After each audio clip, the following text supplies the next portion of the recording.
ያለ ባለቤቴ ብቻዬን መቁረብ እችላለሁ የሚል ጥያቄ በውስጥ በኩል ተልኮልኛልና ለዚህ መልስ ለመስጠት መጥቻለሁ። የእግዚአብሔር ቸርነት ከሁላችን ጋር ይሁን። ሼር፣ ኮፒ ሊንክ፣ ፎሎ አድርጉ። ያለ ባለቤቴ ብቻዬን መቁረብ እችላለሁኝ? ባለቤቴን እንቁረብ ስለው ነገ ዛሬ እያለ ፈቃደኛ አልሆነም ብላ ጥያቄ የጠየቀችኝ ልጅ አለች ማለት ነው። ስለዚህ መልሱ ባጭሩ ምንድን ነው? አትችይም ነው። ለምን ካልሺ ደግሞ የማቴዎስ ወንጌል ምዕራፍ 19 ቁጥር 5 ላይ ባልና ሚስት አንድ አካል ናቸው።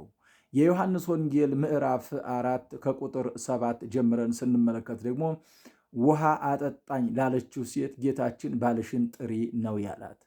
ሐዋርያው ቅዱስ ጳውሎስ ደግሞ በአንደኛ ቆሮንቶስ 7 ላይ ደግሞ አንቺ ሴት ባልሽን ታድኝ እንደሆነ ምን ታውቂያለሽ ይላል።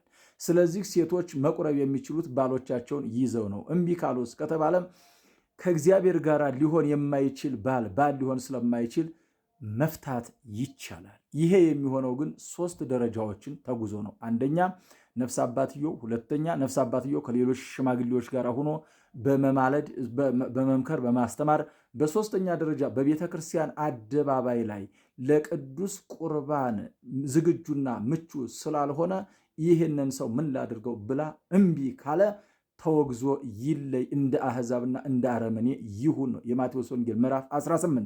ስለዚህ ባልሽን በነፍስ አባትሽ ማስመከር የመጀመሪያው ስራሽ ነው። እምቢ ካለሽ ግን ነፍስሽን ለማዳን እሱን ትተሽ መቁረብ፣ እሱን ፈተሽ መቁረብ ትችያለሽ እንጂ እሱ እያለ ብቻሽን መቁረብ፣ እሷ እያለች ብቻህን መቁረብ አትችልም። የልዑል እግዚአብሔር ቸርነት ከሁላችን ጋር ይሁን።